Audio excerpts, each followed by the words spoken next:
Oh, here we go. There we go. Here it is. All right. Hello, everyone. Thank you very much for joining us today. I will be moderating, and I'll be asking people to ask questions in a designated order that we already have. As a reminder, please keep yourself muted in between questions so that we don't get any audio feedback. Only ask one question at a time, no follow-up, so that everyone can get as many questions as possible. Thank you very much. So to start off, And we're going to Dave have... can't duck any questions, right? That's not true. I'm going to bend like a reed in the wind. So first off, if we can start off with Trisha, please, from Fangirls Going Rogue. Thank you, gentlemen, for joining us. Hello. The Mandalorian and the Jedi have a long history in the galaxy far, far away, and both are rebuilding in the show's era. Is Grogu a nexus point for those two cultures to perhaps unite under Tar Vizsla's Darksaber? That's a very interesting perspective. You know, he is definitely somebody who has spent time in both worlds. And we know that he started off earlier in the Jedi Temple. We've seen flashbacks to that, that speak to that. And then we know that he's been rescued and spent many years with the Mandalorian, went back with Luke. Now we've been 2 years apart from him there training. What's interesting is that as he chooses to return to his friend, the Mandalorian, because he's developed an attachment, it's interesting how that echoes in a way Luke's path when he was drawn to the attachment to his friends and how that helped shape the future. So I think that you're pointing out an interesting thing that we definitely discuss a great deal of. Where does he sit and who has come before him and what is the relationship of those two civilizations? Yeah. Because the Mandalorian armor, as Dave has taught me, is developed to counteract all of the natural abilities that the Jedi had and made it a more level playing field. So we have a lot to draw from, both from the Clone Wars, where they both cooperated and fought. And we also have ancient history as we saw in games and in extended universe, where we know what you're referring to, which is that they didn't get along very well in the past. So that's a very interesting, valid perspective. Deep question. Thank you. Next up, we're going to have Charlotte and Caitlin from Skywalker's podcast. Hi, Dave. Hi, John. Such an honor to speak with you today. One thing we see a lot of in Star Wars is the connections between generations, often in the form of master and apprentice or father and son with Din and Grogu. Why do you think this dynamic is so compelling? I think that, we're all, as we grow up, we're always seeking knowledge. We're always seeking to be understood and to understand the world around us better. I think that, in so many disciplines beyond even a martial art, there is a master and an apprentice. In a very real way, I felt fortunate that George was my mentor for many years to even learn how to make Star Wars. So those relationships in your journey through life, you find people that know more than you and that help educate you, that help you on your way. And so I think it's just something that we all understand consciously, unconsciously. I think when you add a family dynamic to it, like Mando and Grogu, it's even more powerful because we have that relationship in our life from the beginning. And in Star Wars Rebels, we explored how that relationship can be different. It can be an adoptive family. It's not even necessarily the family that you're born into. And I think in Star Wars, that seems to be more powerful. To be something that happens quite a bit. And that your bloodline isn't necessarily the most defining thing. Right. Yeah, Mando and Grogu are adopted too. Mando was an outcast and Grogu was adrift. So I think people feel these ways, and that's why they want to see characters overcome them. We want to see, we are dying for Mando to shut the ship off and go get Grogu in season 1. That's the right thing to do, and we want to believe that we're going to do the right thing. We want to be Luke and be brave enough to not rely on the targeting computer and turn it off. We want to believe in ourselves. But it takes everything that these stories tell us leading up to that moment to get these characters over that hump and do these things. But I think that's why we respond to it. We see the characters do things that maybe we're not quite capable of yet, but they give us confidence to take the next step, hopefully, in life. Thank you. Next up, we are going to have Richard and Sarah from Skywalking Through Neverland. Hi, gentlemen. This is Sarah and Richard from Skywalking Through Neverland. It's great to see you guys again. Yeah, bright suns. Bright suns. We know you can't give too many deep cuts on this upcoming season, but can you give us some deep cut Easter eggs to look out for? Well, that's part of the fun of the Easter egg, is that it's something that you find, right? Isn't that it? I will say that we we really try to do everything we can to find aspects of Star Wars that maybe is unexpected for us to include. And I think that we had a lot of fun at first with drawing from the Star Wars Holiday Special with the amp and the pulse rifle, and also the Camtono being the Wilrose Hood's ice cream maker.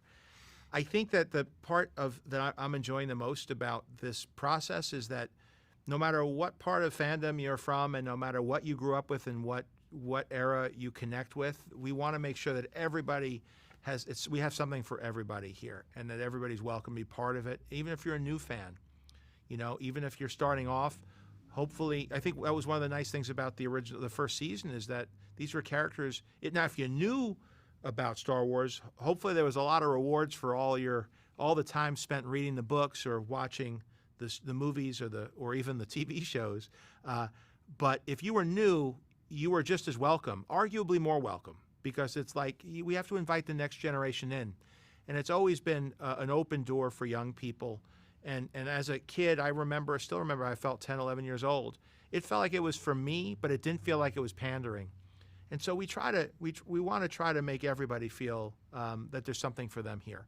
And we talk about that quite a bit. Mm-hmm. And we have directors from different segments of the entertainment world, bringing different perspectives. That's animation, independent film, So all of it is meant to really make it feel like how it feels when you're at Celebration, You have people from all around the world dressed as different characters, different ages, and everybody's happy and taking pictures together. That's what it feels like for us, and that's what we want to try to capture with the show. Well, thank you very much, and ignite the spark. Thank you. Next up, we have Kerwin and Keith from Father Son Galaxy. Hello there. Hello. Hello. Hello. It's insane to be before the mighty Dave Filoni and John Pax. Oh, wow, mighty. Thank you. You're Wow. too kind. Oh, I gotta put my heart back in my chest. All right. So, The Mandalorian has been praised for its ability to tell a story that resonates with audiences on a very deep level. So, if art is a form of a mirror, what do you think Din Djarin's character reflects back to us about ourselves and our society? Well, for me, I can only speak personally. What appealed to me about Mando from the beginning was that he's somebody that's very protected. He's inside armor. And while that armor gives him a benefit, it also has him, I thought, incredibly closed off. And I think that we feel that way. We put on our armor a lot these days, and, everything feels very combative, and the world outside maybe doesn't feel as friendly to us. And so we're armored up. But the significant thing for Mando is that, when he meets Grogu, that all changes. It's small things at first, and it becomes simple kindnesses. I'm protecting him. Why? Because he's worth money. But then he ends up protecting him because it is the right thing to do. And so I think that, Mando as a character is reflecting this armor, but we have to ask ourselves, what does that armor really mean? What is its value? It is his face, but when he finally takes the helmet off and Grogu sees his face and he touches his face at the end of season 2, it becomes something more. It becomes, I'm showing you my true face, my true self. I'm allowing myself to be vulnerable. So I think that those are the things that really appealed to me about Mando, and it's allowing us maybe to take our own helmet off and be more visible to people. That's the way I read it. I don't know if you feel that way, but there you go. Does that help? Thank you. All right, next up, we're going to have Brian from Full of Sith. Hello, gentlemen. It's a pleasure to speak to you again. The question I've got, and I'm sure, Dave, you've fielded a lot of these, is just, a lot of the cinematic influences. In Book of Boba Fett, there's definitely a lot of Lone Wolf and Cub in the choice Luke gives Grogu. But, John, you mentioned in an interview Paper Moon. Yes. And I went back and rewatched it again, and that movie's so good, and it hit me right between the eyes. And I'm wondering if you could, if you both could kind of speak to the conversations about your influences in this coming season, and stuff that might be surprising, like Paper Moon? I think some of it just is, the writing process and filmmaking process, but especially the writing process is not really a conscious one for me. We do a lot of discussion about, and very much a conscious set of decisions about the broad strokes of where we're going to go and what we're going to do. But when you're actually letting the characters talk to each other and the story's unfolding, if you're doing a good job writing, it doesn't always feel, you don't always know what's going to happen next. And you're really a product, your subconscious is really a product of all your influences. And Paper Moon was a very strong influence on me. And a lot of movies of that time period, I'm now in my, I'm 56, I think. Yeah, I think I'm 56. At my age, you start to lose track of the years, but late 50s. The number. And I grew up with the Bad News Bears, and I grew up with, Paper Moon. And films like that had, there were such interesting relationships of misfits who feel like don't belong anywhere, but these family relationships emerge. And then the family relationships are often stronger than the bloodline relationships, and that's certainly a hallmark of Star Wars. Families develop around these characters that are spending time together, and bonds are forming. And people are changing who they are based on the experiences that they have together. Look at the arc of Han Solo in the first film. Somebody who seems to be very selfish. And I think that progression from selfishness to living for something and sacrificing for people or something bigger than yourself is very much a part of Star Wars, but the hero's journey and everything that George learned from Joseph Campbell as well. We're a communal species. We're a cooperative species. And we are rewarded in the throe of history for when we act in that way, when we think about things that are more important than just our own individual needs. And so Paper Moon is such a wonderful film because you think it's all about transporting this character, to their living relative after their mother passes away. And then we figure out, it's a bit ambiguous, but it's suggested that maybe she was actually his daughter. What's interesting because the actors are actually father and daughter. But the idea that when she finally gets delivered to where she belongs, you realize, no, that journey was what reinforced it, and that bond was what was important for both of them. And so the unexpected twist of her leaving behind this cushy life that she could have had and going and being a con artist with Ryan O'Neal, I find an unexpected and fulfilling and really satisfying ending. And it's just a beautiful movie. And so, as you point out, we do find influences in cinema, stylistically, but also story-wise, because great stories have been told before, and Star Wars is a wonderful way to encapsulate a lot of what came before and serve it up to a new generation in a slightly different context. Great, thank you. Next up, we'll have Dan from Coffee with Kenobi. Hello, gentlemen. This is a question I ask my mythology students, and I'm excited to see what the two of you think about this.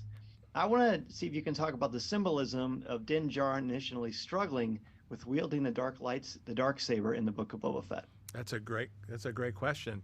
I'm glad you caught that, because on the one hand, you're super excited because as the first person who ever wielded the dark saber. Oh boy, here we go. As Pre Vizsla, I could say that it was that George, that was a reshoot, by the way, because I was originally, that's a public record, right? It was originally when I recorded the voice, it was a vibroblade. Mm-hmm. And when George had seen it cut together, I found out from Dave, because I got called back into the recording booth, that no, the vibroblade can't block another lightsaber. It has to be, and he created this lore around the dark saber that was stolen from a Jedi temple, and the idea of Tar Vizsla, somebody who was a Jedi and a Mandalorian, and I remember, I got to go back and record this. I told my wife what I was doing. I got to go back and I got to do it again. She was like, George is right. That's super cool. Super cool. And she was right. It ended up being this compelling image of what this thing is. But then also I got my clues from Rebels where, when Sabine was learning to wield it, it was heavy to her. Mm-hmm. And the sense that there is, it's almost like the teachings in martial arts of you can't grab water. You have to cup your hands, and it's not something you could control. You have to flow with it. And the Mandalorian, somebody who probably doesn't have a lot of force abilities and doesn't have any training in it, and who's great at every other weapon, this thing is heavy. And you notice when Paz Vizsla picks up the Darksaber to use it, it ends up being the thing that probably loses the battle for him in the Book of Boba Fett, that he's even stronger, but it's even heavier to him.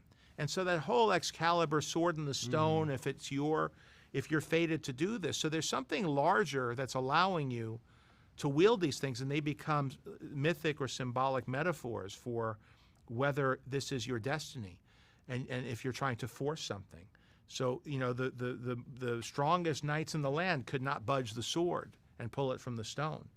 And you want to fill in the rest of that? No, it's all very good. Yeah, I mean, you did wield the sword, so you do now. But yeah, I think it's a matter of, you know, when you're wielding a weapon like that, it is a lot of what's in your mind and in your heart more than your physical prowess. And I think that is what Kanan was trying to teach Sabine. She's fantastic she's a great warrior, but she's not balanced in her mind. All of her struggles with her family are preventing her from growing, are preventing her from being balanced in her body. And so, you know, with Mando, he comes into this thing the right way because he doesn't really even want it. But that lack of wanting it is almost like a lack of responsibility. It's saying that, well, why don't you value it? And how can you wield it if you don't really even value it? So it's and always also a good hurts metaphor. What's also cool is when he hurts him, he's using it. He's like limping around like this thing. Imagine, because I always thought about that like a lightsaber. If you don't know how to use it, it's a fumble. That's got to be a bigger. That's not. Yeah, it's not a good. It always amazed me that they weren't hurting themselves more. With I think a lot of people did. You just didn't hear about them because you hurt yourself. You're not in the story anymore. Right. You fall out of it. But they're all having. I was always shocked when Han used Luke's lightsaber to cut open the tauntaun. I thought that was a big move. But he's smart, you know. But all he does is make a little that's slit. it. One quick thing, Not a big deal. No, he's not fighting. He doesn't want to use it. that thing. It's like, here's the other thing about a lightsaber. By any definition of the world they live in, it's a really old weapon. Right. So I've talked about this. It's not as cool to them. You were saying. No, as it it's is not. To us. Like a samurai is an incredibly well-trained warrior, and that seems great, and they're highly effective, and they're very smart, and they have a way of being. And then rifles come around. And when you see the Seven Samurai, you see how difficult it is for these incredibly skilled warriors with with a philosophy and a way of life, but they just get thoughtlessly taken out by someone with a rifle. And so, you know, it's up to Kyuzo to go in and take out as many as he can, and it's dangerous because technology is overcoming what skill and discipline is given them, and that becomes a quick and easy path to power. Right, is now we have a weapon, a blaster that can just, you know, take down a Jedi. So now we have more people with more blasters, and that's it is an old, elegant thing to wield a lightsaber, and it takes a tremendous amount of training and discipline to wield it. You just can't pick it up and use it. So all of that then fits in with George's philosophy about the Force itself, which is, yes, we are all part of the Force. We are all connected. We all have it. But it takes a great deal of training and discipline to understand how to wield it. And very few people have that discipline. In our own world, we see that. It's so hard to be disciplined to do things that are good for us, physically, mind, body, spirit. So it's true in the Star Wars universe as well. Thank you very much. Unfortunately, that's all the time we have. Did they all we really get a shot? appreciate everyone Everybody got a coming on question? today. Good. Thank you Great very talking much. to you. And hopefully we'll see a celebration. Yeah. Hopefully, yeah, celebration. Cheers. Thank you very much. Take care. Thanks Bye, for the guys. questions. Bye. Thank you. Thank you. Thank you. Thank you. Thank you. Hope to see you again. Or tomorrow. Great questions. Always great questions. Always. Let's cut, please. Ready?